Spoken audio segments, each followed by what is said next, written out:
Perfecto, perfecto. Muy bien, chicos, vamos a empezar con la clase del día de hoy. Quien les saluda es el doctor Alfredo Chenda, soy médico internista del Hospital de la Fuerza Aérea del Perú.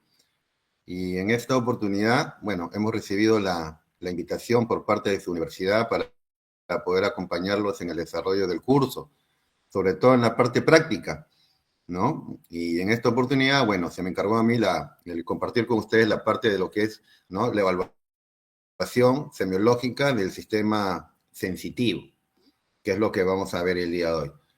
Pero la idea es verlo desde un punto de vista práctico, ¿ya? Evidentemente, siempre la parte neurológica como que a veces asusta un poco por la cantidad de términos y la anatomía un poquito engorrosa a veces, ¿no? Entonces vamos a tratar de hacer esto desde un punto de vista netamente práctico. Pero justo era lo que le comentaba a los alumnos de mi grupo en el hospital, ¿ya? Definitivamente, pues esto no puede estar desligado para nada de la parte de la anatomía, ¿no? Pero se entiende que ustedes obviamente están mucho más frescos en la parte de la neuroanatomía y van a poder entender fácilmente a lo que nos estamos refiriendo, ¿no? Pero como les digo, la idea de este curso de semiología es que ustedes aprendan a hacer algunas maniobras, recoger algunos datos para finalmente armar algunos síndromes y encontrar alguna etiología a la lesión que tenga el paciente. En este caso, cuando hablamos, por ejemplo, de lo que es el sistema sensitivo, ¿ya? Nos estamos refiriendo a una serie de estímulos que va a recibir nuestro cuerpo, y estos estímulos muchas veces van a venir de la parte exterior, pero también van a venir de nuestro propio cuerpo, ¿no? Entonces, ahí vamos a empezar digamos, de alguna manera orientarnos un poco. Vamos a hablar de estímulos que vienen de fuera y de estímulos que vienen de nuestro propio cuerpo, ¿ya? Y en ese sentido, por ejemplo, vamos a ir hablando acerca de lo que es la sensibilidad superficial y lo que es la sensibilidad profunda. ¿Cómo clasificamos nosotros la sensibilidad? ¿Cómo tenemos que orientarnos? Y esta diapositiva me gusta, ¿por qué? Porque es bien práctica. Este es el esquema mental que ustedes deberían tener para poder evaluar a sus pacientes. ¿Qué es lo que evaluamos con la sensibilidad? ¿Qué sensibilidad vamos a evaluar? Y hay tres tipos de sensibilidad que vamos a evaluar. Lo que es la sensibilidad superficial, lo que es la sensibilidad profunda y lo que es la sensibilidad discriminativa o llamada también sensibilidad cortical. Entonces yo les pediría, yo sé que obviamente vienen de otra clase, yo sé que vienen de su parte práctica, yo sé que están en la hora del almuerzo, de repente ni siquiera han almorzado algunos, ¿no? Pero esta diapositiva es importante. Si algo me tienen que escuchar, ¿no? Por favor, es esto sobre todo. ¿Cómo clasificamos? ¿Cómo hacemos para evaluar la sensibilidad? Y vamos a evaluar estos tres puntos. Sensibilidad superficial, sensibilidad profunda y sensibilidad discriminativa o cortical. Dentro de lo que es la sensibilidad superficial, vamos a evaluar nosotros lo que es la sensibilidad térmica, la sensibilidad dolorosa y la sensibilidad táctil, ¿ya? O sea, tenemos que hacer ese esquema. Sensibilidad superficial, entonces, ¿qué evaluamos, estimados alumnos, en la sensibilidad superficial? Evaluamos la sensibilidad térmica, la dolorosa y la táctil. Y de lo que vamos a hablar en esta clase es cómo tenemos que evaluar cada una de esas sensibilidades que abarcan lo que es la sensibilidad superficial. En lo que es la sensibilidad profunda, vamos a evaluar, como dice ahí en la diapositiva, el dolor profundo, la presión, la vibración y la propiocepción. Dentro de lo que es la sensibilidad profunda, vamos a evaluar lo que es la sensibilidad vibratoria, llamada también palestesia. Ustedes a la hora que hagan sus resúmenes ahí pueden ponernos. ¿Qué evaluamos acá? Evaluamos sensibilidad vibratoria, lo que es la palestesia. Vamos a evaluar lo que es la sensibilidad o el sentido de lo que es la posición. O sea, ¿qué estamos evaluando? Vamos a evaluar lo que es la batiestesia. ¿Qué vamos a evaluar dentro de la sensibilidad profunda? Vamos a evaluar lo que es la presión, y eso se conoce como varestesia. ¿Y qué es lo que vamos a evaluar también cuando evaluamos la sensibilidad de pesantez, o sea, el peso de los objetos? Vamos a evaluar ahí lo que es la barognosia. Entonces, ¿no? Como le digo, en esta diapositiva es sumamente importante, ustedes tienen que completarla colocando estos nombres que de repente muy pocas veces lo han escuchado y que se pueden confundir, ¿no? Pero justamente muchas veces eso va a ser la idea a la hora de poner nosotros las preguntas en los exámenes, ¿no? porque estamos seguros que se van a confundir. Entonces, la idea es que ustedes inteligentemente hagan su cuadrito y digan, ¿no? Vibratoria, palestesia. Posición, batiestesia. Presión, varestesia. Pesantez, varognosia. ¿Ya? Es lo que vamos a evaluar. Y la otra parte de la sensibilidad es la sensibilidad discriminativa o cortical, ¿no? Y en este caso, llamada también mixta. En este caso, lo que vamos a evaluar es la llamada grafestesia y la esterognoxia, ¿no? Nombres un poquito complicaditos, pero a la hora de hacer la evaluación clínica es interesante y es sumamente sencilla de poder realizarlo y hasta interesante, ¿no? Muy bien. Entonces, este cuadrito, por favor, bien aprendido para ustedes, ¿ya? Ese es lo que es la sensibilidad. Muy bien. ¿Qué pasa? Hemos dicho, ¿no? Que la sensibilidad pues recoge una serie de estímulos y esa serie de estímulos van a ser recogidas por, entre otros órganos importantes, la piel, por ejemplo, porque vamos a tener una serie de receptores, ¿no? Que también tienen nombres, son llamados los mecanorreceptores, que tienen que ver con lo que es el tacto, la presión y la vibración. Hay termorreceptores que tienen que ver con, obviamente, con lo que es la temperatura. Hay nociceptores que tienen que ver con lo que es el dolor. Hay quimioreceptores, hay fotorreceptores. O sea, todos esos estímulos que hemos hablado, ¿no? Que mi cuerpo experimenta, tanto desde el exterior como del interior de nuestro propio cuerpo, es de alguna manera recogida todos esos estímulos a través de estos receptores, mecanorreceptores, termorreceptores, nociceptores, quimioreceptores, fotorreceptores, etcétera, ¿no? Y esta información, estos estímulos finalmente son convertidos en algunos potenciales de acción. Y eso viaja a través de un nervio periférico, va a viajar ¿hacia dónde? Va a viajar hacia lo que es la médula espinal. Y en la médula espinal, esa información, ¿no? Tiene que subir, ¿no? Y entonces ahí tenemos, por ejemplo, a nivel de la médula, una vez que llega a la médula espinal, vamos a tener algunos tractos, por ejemplo, el tracto espinotalámico lateral, ¿no? Que se caracteriza por ser justamente contralateral y que tiene que ver con lo que es el dolor, la temperatura, ¿no? Dolor y la temperatura. Y hay otra información sobre todo lo que es la sensibilidad profunda, asciende por los cordones posteriores que son homolaterales, ¿no? Esta información, como le digo, es importante porque a la hora de ver a los pacientes, de poder evaluar a los pacientes, ¿no? Uno va a recoger una serie de síntomas y de signos, en este caso, que uno está evaluando y uno tiene que ver más o menos, ¿no? Uno está evaluando, por ejemplo, la derecha y tiene que ubicarse dónde está la lesión. Por ejemplo, si estamos evaluando que el paciente tiene una alteración o no, o una zona de anestesia de repente en una parte del cuerpo del lado derecho, tenemos que entender, como acá dice que es contralateral, quiere decir que el daño está en el otro lado, ¿no? Mientras que si estamos evaluando la parte profunda, tenemos que tener en cuenta que acá el compromiso es homolateral, ¿ya? Muy bien. Entonces estamos partiendo de que estos estímulos son primero recogidos por los llamados receptores, ¿no? A través de un nervio periférico llegan hacia lo que es la médula espinal y a partir de ahí, por estos tractos espinotalámicos, van a ir hacia el tálamo y luego van a ir hacia lo que es la corteza cerebral, donde ustedes recordarán, yo a todos los alumnos, por lo menos que llevan esta parte conmigo, les hago siempre referencia al famoso homúnculo de Penfield, ¿no? Que en todos sus libros está, en todas sus presentaciones está, que tiene una parte motora y una parte sensitiva, y nos ayuda mucho a entender qué es lo que nosotros encontramos cuando evaluamos a un paciente, ¿no? ¿Recuerdan ese homúnculo de Penfield que tiene un dibujo de nuestra corteza cerebral, ¿no? Un corte, y tenemos un hombrecito que está con las piernas colgadas, ¿no? Tenemos tanto la parte motora como la parte somatosensitiva, ¿no? Que está a nivel, ¿no? del lóbulo parietal, ¿no? Muy bien. Vamos de frente a lo que es, muchachos, la exploración. Entonces, todo lo que hemos hablado un poquito ahorita es, digamos, la parte introductoria, ¿no? De lo que vamos a evaluar. Entonces, ¿qué vamos a evaluar? ¿No?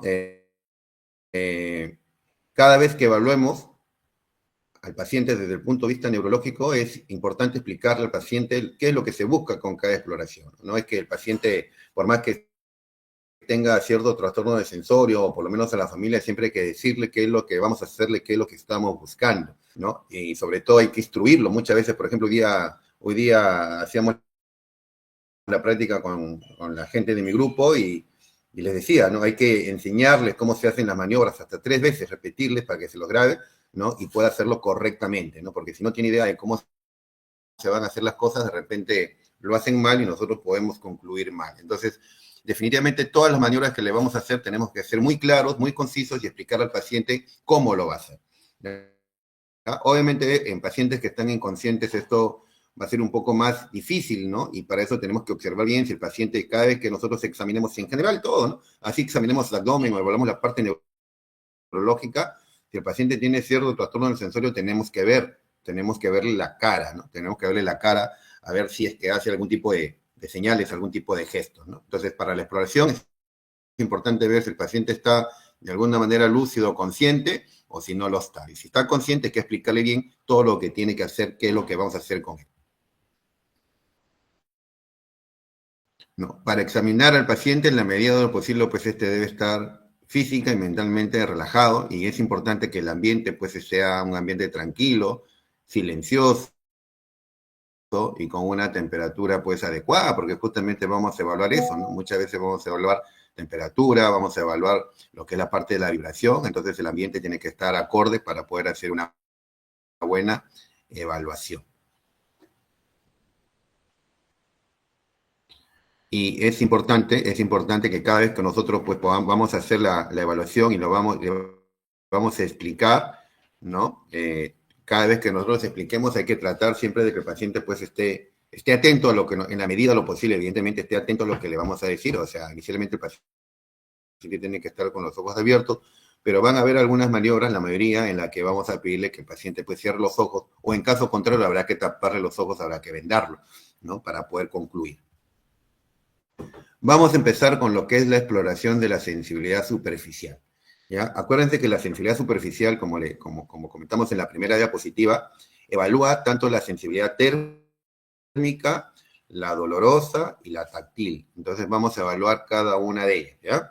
En cuanto empecemos con lo que es la sensibilidad táctil, ¿no? Para esto, para poder evaluar la sensibilidad táctil del paciente, una de las técnicas que se puede utilizar es tocar ligeramente la piel con una torunda de algodón. O sea, una torunda de algodón definitivamente en todos los hospitales hay, ¿no? Entonces, queremos evaluar esto, tenemos que tener una torunda de algodón. Se le pide al paciente que mantenga los ojos cerrados y que informe cuándo se le toca para así saber si experimenta el contacto, ¿no? Entonces, con los ojos cerrados, paciente se le va tocando con el algodón distintas partes del cuerpo, ¿no? Y hay que tratar en la medida de lo posible de ser simétrico, ¿no? O sea, hay que tratar de evaluar todo, ¿no? Hay que tratar de tener un orden, ¿no? Ustedes establezcan el orden, si van de abajo para arriba, o sea, de los pies hacia arriba, o de la cabeza hacia abajo, pero hay que tener un orden y todo tiene que ser evaluado, porque recuerden que al final, ¿no? Para evaluar si el paciente tiene, para poder concluir, tenemos que saber más o menos cuáles son los dermatomas en los cuales se ven comprometidos, ¿no? Ustedes han visto también, hay dibujitos muy interesantes de los dermatomas, han representado todos los nervios que salen y que tienen una representación en la piel. Entonces nosotros agarramos nuestra torundita de algodón, ¿no? Y con los ojos cerrados al paciente lo vamos tocando, tocando y vamos diciendo si siente, si no siente. Si siente, por ejemplo, le pasamos el algodón, qué sé yo, por la pierna derecha, se le pregunta, ¿siente? Y de repente el paciente no dice nada, ¿no? O de repente dice sí, y uno tiene que preguntarle, ¿dónde te he tocado? ¿No? ¿Dónde te he tocado? Y el paciente tendrá que decir que le hemos tocado la pierna derecha. Y si le hemos tocado la pierna derecha, luego tenemos que agarrar nuestra torunda de algodón y tocar la pierna izquierda, ¿no? Y poder comparar y decir al paciente si siente. Si siente, bacán, perfecto. Entonces ha sentido tanto la pierna derecha como la pierna izquierda. Luego que tenemos que hacer, decirle dónde sintió más, si en un lado sintió más, en un lado sintió menos o lo sintió igual. ¿Ya? Esa información es importante, ¿no? Entonces, nuevamente, para la sensibilidad táctil, una torunda de algodón, ¿no? En la parte práctica en los hospitales, si no tienen a la mano una torunda de algodón y tienen que hacer el examen, de repente con un pedacito de papel higiénico, ¿no? Con un pedacito de papel, uno le va pasando, ¿no? Por último, si no tienen torunda de algodón y no tienen un pedazo de papel, ¿no? Por último, con sus manos van a rozar muy someramente, muy someramente, van a rozar muy someramente y decirle, pues, si siente, ¿no? Y dónde siente más y dónde siente menos. ¿ya? Entonces, esa es la técnica, así, totalmente práctica, para evaluar la sensibilidad táctil, que corresponde a la sensibilidad superficial, o llamado también esteroceptiva. Muy bien, muchachos. Entonces, pasamos ahora a lo que es la sensibilidad dolorosa, ¿no? Para la sensibilidad dolorosa, ¿cómo evaluamos esto, no? Para la exploración de la sensibilidad dolorosa se utiliza una aguja o alfiler, ¿no? Con el cual se le va a hincar al paciente con la fuerza suficiente, pero sin lesionar la piel. Se le dice que en el momento que se le hinca, informe cuando experimente la sensación, ¿no? Del pinchazo, ¿no? Bueno, antiguamente, por lo menos cuando era alumno, nosotros todos llevamos nuestro martillo, ¿no? Y el martillo, en la parte de arriba del martillo había una especie de rosquita, uno desenroscaba y salía una aguja, ¿no? Que tiene una punta, pero una punta evidentemente que no hace daño, ¿no? Porque acá la idea es estimular al paciente, pero no originarle daño. O sea, ese es el principio básico de todo, ¿no? Entonces, con esa agujita, o si no tienen una agujita de punta roma, de repente con, no sé, qué sé yo, con la punta de un lapicero, y si no tienen eso, de repente, qué sé yo, con un mondadientes, ¿no? O sea, siempre se va a poder hacer la evaluación, ¿no? No hay excusas para no hacer lo que es la sensibilidad táctil, ni tampoco lo que es la sensibilidad dolorosa. Sí o sí tenemos que hacerlo, ¿no? ¿Y qué vamos a evaluar acá? Vamos a evaluar lo que es la hiperalgesia, la hipoalgesia, la hipoestesia, la analgesia, ¿no? Alodinia, ¿no? Alodinia, ¿no? Ese es un término muy usado, ¿no? De repente ustedes van a escuchar este término constantemente en los hospitales, ¿no? En el contexto de pacientes que tienen, por ejemplo, un dolor neuropático, ¿no? El dolor neuropático, por ejemplo, se caracteriza porque muchas veces el paciente tiene alodinia.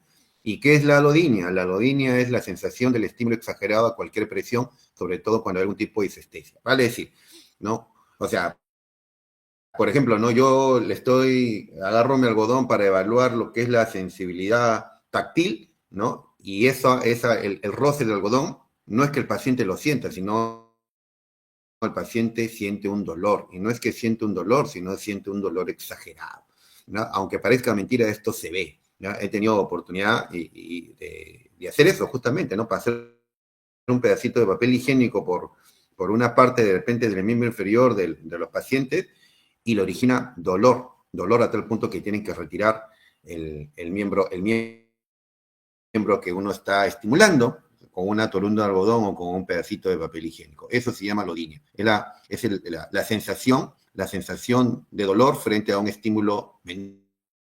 O sea, el estímulo no debería generar dolor y le genera dolor. Eso se llama alodinia. Y eso se ve sobre todo, es algo característico en los pacientes que tienen un dolor de tipo neuropático. ¿Ya? Muy bien. Y del mismo modo, ¿no? Uno va pinchando distintas partes del cuerpo para ver más o menos, ¿no? Para poder establecer más o menos dónde tiene mayor dolor o menor dolor, ¿no? ¿Cómo evaluamos la sensibilidad térmica, ¿no? La sensibilidad térmica, que es la otra parte de evaluar dentro de lo que es la sensibilidad estereoceptiva o superficial, ¿no? Evaluamos la sensibilidad térmica y para esto se debe explorar todas las veces que se descubra anestesia, el dolor, ¿no? Primero que todo se tiene que llenar, como dice ahí, 2 tubos de ensayo, uno con agua fría y otro con agua caliente, y que el paciente informe cuando le cambien la temperatura, ¿ya? Antiguamente los semiólogos antiguos pues andaban con una maletita, con una maletita de esas antiguas que utilizaban los médicos y ahí llevaban todo, ¿no? Yo recuerdo mucho a mi profesor de neurología que andaba con su maletita y sacaba todo, ¿no? Sacaba sus perfumes para lo que es la evaluación del nervio olfatorio, sacaba pues sus agujitas, sacaba sus tubos, ¿no? Y le ponía agua fría, agua caliente para poder evaluar realmente cómo se debe, ¿no? Entonces, esto sí, esto hay que tratar de evaluarlo también de alguna manera si hay los tubitos a buena hora, ¿no? Y si no, bueno, hay que ver cómo nos las podemos agenciar, ¿ya? Pero tenemos que evaluar también lo que es la sensibilidad térmica, ¿no? Y con eso estamos terminando de evaluar la primera parte, que es la sensibilidad estereoceptiva o superficial. Así de simple, ¿no? Así de simple. Muy bien, muy bien. Pasamos ahora al otro punto, ¿no? A la otra parte, que es el estudio, la exploración de lo que es la sensibilidad profunda, la sensibilidad profunda. Muy bien. Y les dije acá, ¿no? Acá tenemos lo que es la sensibilidad vibratoria, que es la palestesia, la deposición, que es la batiestesia, la depresión, que es la varestesia, y la pesantez, que es la varognoxia. Vamos a ver cómo se evalúan algunas de ellas, ¿eh? En cuanto a la sensibilidad vibratoria, ¿no? Acá sí, por ejemplo, ¿no? Le decía, en esta maletita no solamente habían tubos, no solamente había agujitas ni perfumes, había café también para el olor, sino también, obviamente, de esa maletita tenía que salir su diapasón, ¿no? Su diapasón, ¿no? Entonces, para evaluar la sensibilidad vibratoria, porque si no, no hay forma de evaluar la sensibilidad vibratoria si no tenemos el diapasón. Entonces, ¿en qué consiste la sensibilidad vibratoria, que es parte de la sensibilidad profunda? Consiste en ubicar un diapasón, ¿no? En la piel situada sobre una prominencia ósea, ¿no? Como los dedos de los pies y de las manos, ¿no? En los tobillos, en las rodillas, en las crestas ilíacas, en el codo y el esternón, ¿no? Y pedirle al paciente, pues, si realmente si siente o no siente, si siente o no siente la vibración, ¿ya? Si siente o no siente la vibración. Entonces, lo que es el estudio de la sensibilidad vibratoria o lo que es la palestesia, le evaluamos con lo que es el diapasón, el diapasón. ¿Ya? Como dice ahí, no se debe utilizar un diapasón en zonas óseas y medir en qué momento la persona deja de percibir la vibración en relación con lo que siente la persona que está examinando, ¿ya? Advertir al paciente acerca de qué es sensación de vibración y simple contacto, ¿no? Conocer términos familiares, ¿no? Hay que adaptarse un poco a los pacientes, ¿no? Si es un zumbido, es un coquilleo, ¿no? ¿Qué es lo que está sintiendo, ¿no? Entonces la sensibilidad vibratoria la tenemos que evaluar por medio con lo que es el diapasón. Luego tenemos, esto es bastante interesante, lo que es la sensibilidad profunda, en la que nosotros vamos a evaluar el sentido de posición, o batiestesia, ¿ya? ¿En qué consiste esto? ¿Cuál es el procedimiento? Acá, ¿no? El paciente está en decúbito dorsal, obviamente uno le explica, ¿no? Mira, te voy a coger tu dedo, ¿no? Y voy a hacer distintos movimientos, ¿no? Para arriba, para abajo, para arriba, para abajo, ¿no? Uno agarra su dedo gordo del pie, por ejemplo, y dice, esto es para arriba, esto es para abajo, ¿no? Y luego, eso uno le explica, como digo, fue lo que dijimos al inicio, uno tiene que explicarle cómo lo va a hacer, ¿no? El paciente de repente puede estar con los ojos abiertos, pero a la hora del examen, a la hora de hacer el examen ya no. Entonces, el paciente obviamente en decúbito dorsal, con los ojos cerrados o con los ojos tapados, uno le va a tomar el dedo y va a hacer movimientos, ¿no?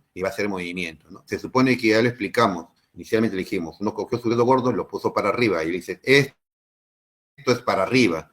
Uno agarró su dedo gordo y le puso, esto es para abajo, ¿no? Entonces ahora procedemos a evaluar al paciente. Entonces hacemos aleatoriamente, o sea, podemos poner su dedo hacia abajo y le decimos, ¿dónde está tu dedo del pie? Y el paciente tendrá que responder, está para arriba, está para abajo, o de repente no tiene idea, no sabe, ¿ya? Eso es más o menos, esa es la forma como evaluamos este sentido de las posiciones, o llamados también batiestesia, ¿ya? Ahora, por ahí algunas recomendaciones, como dice ahí, ¿no? Se suele hacer el examen en miembros inferiores, sobre todo en el pie, pero también lo podemos hacer en la mano también igual, ¿no? Porque lo que estamos hablando es si el paciente tiene noción de lo que es la posición, ¿no? Habíamos hablado al inicio, ¿no? De que el cuerpo reacciona frente a algunos estímulos externos, como la temperatura, el olor, el calor o el frío, dentro de lo que es la superficial, pero también evaluamos también algunos estímulos propios, ¿no? Y justamente es eso, ¿no? Lo que es la propiocepción o la sensibilidad profunda. Entonces podemos evaluar generalmente en los miembros inferiores, pero también podemos agarrar la mano y decirle lo mismo, ¿no? ¿Ya? Ahora, la idea acá, algunas recomendaciones, esto lo tienen que hacer y esto lo pueden hacer para que se hagan ustedes la costumbre de hacerlo, pueden hacerlo, la idea es que lo hagan con todos los pacientes, ¿no? Cuando ustedes hacen la historia clínica, ¿no? A un paciente que venga con una neumonía, hacen la historia clínica a un paciente que venga, no sé, pues con una cirrosis, hacen la historia clínica a un paciente que venga con una celulitis, y obviamente también van a hacer la historia clínica al paciente que venga de repente con un infarto cerebral, ¿no? Pero a todos los pacientes hay que hacer el examen neurológico, ¿no? Y por eso se les está enseñando cuál es la parte básica de hacerlo a todos, ¿no? Y es interesante hacerlo, ¿no? Mientras que el paciente pueda responder, bacán, ¿no? Para que cuando el paciente no pueda responder, podamos también tener la destreza de poder hacer el examen, ¿ya? Entonces, la idea es de que la historia clínica no se vea lo que normalmente se ve, ¿no? Cuando uno lee las historias clínicas muchas veces los internos, la parte neurológica solamente dice, ¿no? Paciente lote, Glasgow 15, no signos meningios ni focalización, y ahí se acabó todo, ¿no? Entonces hay que hacer con todos los pacientes todo el examen, inclusive el examen sensitivo, ¿ya? Y entonces vamos a agarrar su dedo, y la idea es acá, ¿no? Algunos dicen, ¿no? A veces no es importante de repente no coger el dedo por completo, ¿no? Porque si tú ya coges el dedo gordo por completo, ya el paciente está, obviamente, le estás tocando y obviamente también está el paciente pues ahí, ¿no? Valiéndose o ayudándose de alguna manera porque por la sensibilidad táctil o de repente si lo coges muy, muy fuerte con la dolorosa, ¿no? Entonces, la idea de hacer esta evaluación de la sensibilidad profunda es tratar de coger su dedo, ¿no? Con el menor contacto posible, no cogerlo con los dos dedos, sino de repente con la yema del dedo y empujarlo para arriba, empujarlo para abajo, para que no se confundan las sensaciones. Porque lo que queremos evaluar es la sensibilidad netamente profunda. ¿Ya? Ojalá que me puedan estar entendiendo. Entonces agarramos su dedo para arriba, para abajo y le preguntamos. ¿Ya? Entonces eso se conoce como batiestesia. ¿No? Como le decía ahí, previamente hay que entrenar al paciente primero con los ojos abiertos, ¿ya? Evitar, como dice ahí, rozar otras áreas vecinas de la piel, porque si no se puede ayudar con otro tipo de sensibilidad que sí puede estar presente, ¿ya? Esa es la idea. Y puede ser evaluado, como dice ahí, tanto en los pies generalmente, pero también puede ser evaluado en las manos, ¿ya? Entonces, hasta ahí, muchachos, ahora, la otra cosa, por ejemplo, es la presión, ¿no? Dentro de la sensibilidad profunda o proprioceptiva también no solamente es la vibratoria, no solamente es la posición, sino también la presión, o sea, lo que es la varestesia, ¿no? Y para eso, ¿qué hacemos? Igualito el paciente estando en el cúbito dorsal, nosotros le podemos, de repente, con nuestro dedo aplicar presión, ¿no? O apretar distintas partes del cuerpo, siempre comparativo, y pedirle y que nos diga dónde siente más presión, dónde nosotros le hemos presionado más, ¿no? Eso es lo que se conoce como varestesia. Y la otra cosa es la evaluación de lo que es la pesantez, o sea, el peso de los objetos, que es la baronoxia, ¿no? Entonces, para esto utilizamos generalmente, no sé, pues dos artículos que tienen la misma forma, ¿no? Pero que tienen pesos distintos, ¿no? Entonces, no sé, se me ocurre de repente una pelota normal y una pelota de Tecnopor, por ejemplo, ¿no? Entonces, los dos tienen el mismo diámetro, tienen la misma circunferencia, pero evidentemente uno pesa más que el otro, ¿no? Entonces, ahí estamos evaluando lo que es la pesantez. Ya queda mucho, o sea, la idea, como le decía a ustedes, en la primera diapositiva, tienen que saber qué van a evaluar y ustedes, muchachos, se las tienen que ingeniar para ver más o menos qué alteraciones van a ir a encontrar. ¿Ya? ¿Qué alteraciones van a ir a encontrar? El tercer punto a evaluar, ¿no? Hemos hablado ya de sensibilidad superficial o esteroceptiva, hemos hablado de sensibilidad profunda, llamada también propioceptiva, cuidado con los términos, cuidado con los nombrecitos a la hora del examen, no se confundan. Y estamos evaluando también el otro punto, que es la sensibilidad discriminativa, llamada también mixta o llamada también cortical, ¿no? O llamada también cortical. Y acá básicamente lo que vamos a evaluar acá, básicamente, son estas dos cosas que ustedes tienen que tener en cuenta. Lo que es la esterognoxia. Esterognoxia. ¿Qué cosa es la esterognoxia? La esterognoxia es la capacidad que tiene pasión, ¿ya?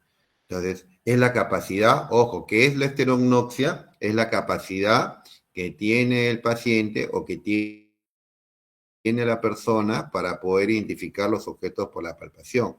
Y se le da a distintos objetos, lo que ustedes tengan a la mano, ¿no? Por ejemplo, en este caso, en el caso de acá arriba, se le está dando al paciente pues un lapicero, ¿no? O un lápiz, ¿no? Un lapicero. Entonces el paciente con los ojos cerrados tiene que, palpando el objeto, tiene que decir, esto es un lapicero. O se les da una moneda y el paciente tiene que, con los ojos cerrados, decir, esto es una moneda. O se le da lo que tengas en la mano. Todos tenemos nuestra llave, ¿no? Con nuestra llave generalmente hacemos también el reflejo de Da Vinci, ¿no? Entonces, agarramos nuestra llave, se le damos la llave y le decimos qué cosa es esto, ¿no? Entonces el paciente, obviamente, aplicando lo que por eso se llama mixta, ¿no? Porque tiene que aplicar lo que es la sensibilidad táctil, ¿no? ¿No? Lo que es el peso, la presión, para que a nivel cortical él pueda concluir que se trata de una llave, él pueda concluir que se trata de unas monedas, o él pueda concluir que se trata de un lapicero, o lo que ustedes le vayan a dar, ¿no? O lo que ustedes le vayan a dar. Ahí estamos evaluando lo que es la esterognoxia, ¿no? Ahora, si el paciente no lo hace o el paciente no puede reconocer las cosas, decimos que el paciente tiene asterognoxia. Asterognoxia. ¿Ya? Muy bien. Muy bien. Y el otro punto a evaluar es la llamada grafestesia. Es la llamada grafestesia, que también esto hay que hacerlo con todos los pacientes. Por ahí que no vamos a encontrar con algunos pacientes que uno no piensa y tienen algunas alteraciones. La grafestesia, ¿qué es la grafestesia? Es la capacidad de poder reconocer, estando el paciente con los ojos cerrados, un número o una letra, lo que ustedes quieran, que el examinador le escribe con un objeto de punta roma o con la yema del dedo en la palma de la mano u otra parte del cuerpo. Lo hacemos en la palma de la mano, a veces lo hacemos en la pierna, o a veces lo hacemos en el muslo. Le dibujamos una, qué sé yo, un número, por ejemplo, le dibujamos el número 3 en la palma de la mano, ¿no? ¿No? Le dibujamos el número 3 en la palma de la mano y el paciente con los ojos cerrados tiene que decirnos qué número es, ¿no? Obviamente hay que tratar de hacer ese trazado en la palma de la mano o el muslo, donde querramos hacerlo, pues, ¿no? Digamos, un número, pues, que sea evidentemente bien hecho, ¿no? Porque obviamente si utilizamos letra de médico, pues cualquiera nadie va a entender, ¿no? Tenemos que dibujar el 3 bien clarito, que no se confunda con un 5, no hay que ser malos tampoco. Un número 3 bien hechecito, y le decimos qué número es el que te he dibujado, o qué letra es la que te he dibujado, o qué te he hecho en la palma de la mano. ¿Ya? Eso se llama la grafestesia. ¿Ya? Entonces tenemos así, ¿no? Tenemos que, dentro de lo que es la sensibilidad, vamos a evaluar nuevamente, como le digo, la sensibilidad estereosectiva o superficial, que evalúa la sensibilidad térmica, dolorosa y táctil. Vamos a evaluar la sensibilidad propioceptiva o profunda, dentro de la cual evaluamos lo que es la sensibilidad vibratoria, la deposición, la depresión y la pesantez, y vamos a evaluar lo que es la sensibilidad discriminativa cortical o mixta, donde básicamente vamos a evaluar lo que es la grafestesia y la esterognoxia. ¿Ya? Entonces, ya sabemos eso. Y en base a toda esa información que nosotros hemos podido recoger, en base a toda esa información que hemos podido recoger, tenemos que evaluar más o menos o tratar de ver, ¿no? Los síndromes sensitivos, ¿no? Entonces, los síndromes sensitivos pueden estar en relación a los niveles de los cuales llega la información, ¿no? O sea, el primer punto a nivel de lo que es el ganglio raquídeo, ¿no? Segundo punto, por ejemplo, el primer punto es lo que le decía, ¿no? Los receptores, los distintos receptores mandan información a través de un nervio y ese nervio va a llevar la información hacia lo que es la médula, ¿no? Y ahí tenemos lo que es el ganglio raquídeo, ¿no? El segundo punto ya sería la médula per se, el tercer punto sería, ¿no? El tálamo, y el cuarto punto ya sería la corteza, donde hablamos de los homúnculos, tanto motores como sensitivos, ¿no? Entonces tenemos que, en base al examen físico que hagamos, tenemos que ver más o menos, tratar de ver dónde está ubicada la lesión, ¿no? Y dentro de esto, por ejemplo, hay algunos ejemplos comunes, por ejemplo, ¿no? Paciente que, por ejemplo, tenga un síndrome del túnel del carpo, ¿no? Que es la compresión de la zona radial por el nervio mediano, y donde el paciente va a tener una hipoestesia o una anestesia, ¿no? O una anestesia, ¿no? Entonces, por ejemplo, si está afectado el nervio mediano, entonces eso es daño de un solo nervio, el nervio periférico. Afectado, comprometido, no qué sé yo, por un caso, por ejemplo, no sé, en el caso de un tumor, una tumoración, algo que comprometa un nervio, pues puede dar pues un problema netamente muy localizado, ¿no? Entonces puede haber daño de un solo nervio periférico, ¿no? O puede, de repente, una de las cosas, así como el síndrome del túnel del carpo, también otra de las cosas que son bastante frecuentes, inclusive de repente hasta en su familia, ¿no? Ustedes pueden tener, por ejemplo, lo que es el síndrome del nervio ciático, ¿no? ¿No? Lo que es el síndrome del nervio ciático, ¿no? Esto ocurre cuando dice, ¿no? Compresión a nivel de la salida del agujero de conjunción como consecuencia de una protrusión a nivel del núcleo pulposo, ¿no? Hernia del núcleo pulposo, ¿no? Cuando esto se produce una hernia, ¿no? Hernia núcleo, como le digo, ¿no? Y esto puede irritar o comprimir y crear una irritación de un nervio raquídeo periférico, ¿no? Y eso puede condicionar alteraciones en la sensibilidad, que después se va a manifestar, luego de, primero alteraciones en la sensibilidad, pero esto luego se va a manifestar con problemas a nivel muscular, ¿no? El ejemplo clásico es, el paciente dice, tengo una ciática, ¿no? Una ciática, ¿no? Que al salir por la región gluteal, la región posterior y femoral, puede luego llegar inclusive hasta el talón, dando una sensación de parestesia o adormecimiento, ¿no? Acompañado muchas veces de lo que es dolor también, ¿no? O sea, la típica ciática, ¿no? Entonces son problemas que vamos a encontrar, o sea, cuando están diseñados con un nervio periférico, ¿no? Ahora, daño de múltiples nervios, ¿no? Se comprometen todas las modalidades de la sensibilidad. La alteración sensorial se denomina anestesia, ¿no? Puede ser asimétrica, puede condicionar, puede ser simétrica y pueden haber casos muy, muy interesantes como lo que es el síndrome de Guillain-Barré, ¿no? Por ejemplo, ¿no? ¿No? Entonces, puede haber un solo nervio que se ve afectado, como lo que hemos hablado, o pueden ser varios nervios periféricos los que se van a ver alterados, ¿no? ¿No? Ahora, puede ser, esto es en cuanto a los nervios periféricos, ¿no? Pero puede ser que estén afectados ya en sí la misma médula, ¿no? Y si están afectadas la misma médula, vamos a ver, ¿no? ¿Qué parte de la médula o es toda la médula? De repente, que depende por un accidente de tránsito, qué sé yo, qué parte de la médula se ha habido afectada, ¿no?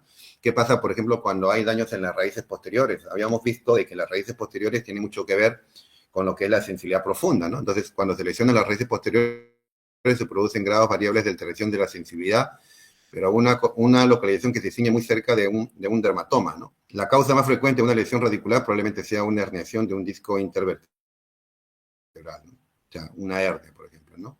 Daños medulares, ¿no? Como les decía, ¿no? Los daños medulares pueden ser daños, ¿no? Por ejemplo, lesiones de los cordones posteriores, ¿no? La causa más conocida acá es la llamada tabes dorsal, ¿no? En estos casos se encuentran pérdida de la sensibilidad profunda, ¿no? Porque recuerde que hemos dicho en la segunda, tercera diapositiva, cuando hablamos de las vías ascendentes, que justamente en los cordones posteriores es por donde en forma homolateral o ipsilateral suben pues no todo lo que la información que tiene que ver con lo que es la sensibilidad profunda, ¿no? Entonces, en estos casos se encuentran pérdida de la sensibilidad profunda con conservación de la sensibilidad al dolor y la temperatura, porque recuerdan que eso iba por otra vía y esa vía era contralateral, ¿no? Entonces es importante tener más o menos esas nociones básicas como para poder saber qué estamos encontrando. Mira, estoy evaluando la parte derecha y acá encuentro una alteración de la sensibilidad profunda, pero sin embargo el dolor y la temperatura está conservada. ¿Por qué? Porque así tiene que ser, pues no es lo normal, no es que estén haciendo mal las cosas, sino tienen que saber de que, ¿no? El compromiso homolateral evalúa la parte profunda y contralateral la parte del dolor y la temperatura, la parte sensitiva, ¿no? Acá, por ejemplo, ¿no? Otras veces puede haber antiguamente, pues, ¿no? Por ejemplo, se describía mucho esta lesión de toda una mitad de la médula, por ejemplo, ¿no? Toda una mitad de la médula está alterada, ¿no? Eso es lo que se conoce como síndrome de Brown-Séquard, ¿no? Perdón. Acá hay una lesión dentro de una mitad de la médula, entonces, ¿qué va a haber? Va a haber anestesia, o sea, compromiso tanto de lo que es la sensibilidad térmica y dolorosa en el lado opuesto de la lesión, en el lado opuesto de la lesión, porque nuevamente les digo, eso es contralateral, pero a nivel de la proposección o del cordón posterior de la pérdida de la proposección en el mismo lado, ¿no? O sea, cuando hay una hemisección medular, esto de acá es un síndrome clásico, ¿no? El de Brown-Séquard, ¿no? Entonces compromete todo, lo que es la sensibilidad superficial y la profunda, pero la superficial de un lado y la profunda del otro lado, ¿ya? Muy bien. Obviamente puede haber lesiones también a nivel del tallo cerebral y puede haber lesiones también a nivel del tálamo y pueden haber lesiones también a nivel de la corteza parietal, ¿no? A nivel de la corteza parietal, ¿no? Entonces produce, por ejemplo, acá a nivel de la corteza parietal agnosia táctil, se observa pérdida o disminución de la discriminación del contacto de dos puntos separados, pérdida de lo que es la esterognoxia. Recuerden que la esterognoxia es la capacidad para reconocer objetos, ¿no? Con los ojos cerrados, pérdida de la grafestesia, o sea, está acá alterado todo lo que es la sensibilidad es la corteza, ¿no? Entonces, habíamos hablado de sensibilidad discriminativa mixta o cortical, ¿no? Porque es todo lo que está alterado ¿no? Muy bien, muchachos. Entonces acá se les pone un casito clínico y ahí está la respuesta. Dice, ¿no? Paciente con, bueno, tenido oportunidad, o tenido oportunidad de ver muchos pacientes que han sufrido esto, pacientes con accidentes automovilísticos, por la cual se encuentra una alteración de la sensibilidad superficial y profunda bolidas a nivel de D8, ¿no? La pregunta es, diga usted si se trata de un síndrome medular completo, incompleto, sensitivo motor, síndrome de tipo radicular o síndrome polirradicular o de la corteza superior o inferior, ¿no? La respuesta en este caso es una síndrome de la sección medular completa, ¿ya? Por ahí me dijeron que había que hacerles también una pregunta, ¿no? Había que hacerles una pregunta, ¿no? A ver, vamos a dejar acá esto acá. Vamos a un ratito.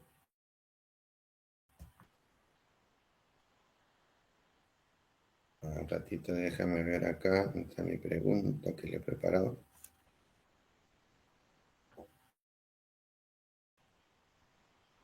Ya. A ver, delegada. Sí, doctor. Ya. ¿Cómo hacemos? Te paso, creo que eso, la respuesta a la pregunta que les voy a hacer creo que consiste en su asistencia, ¿no es cierto?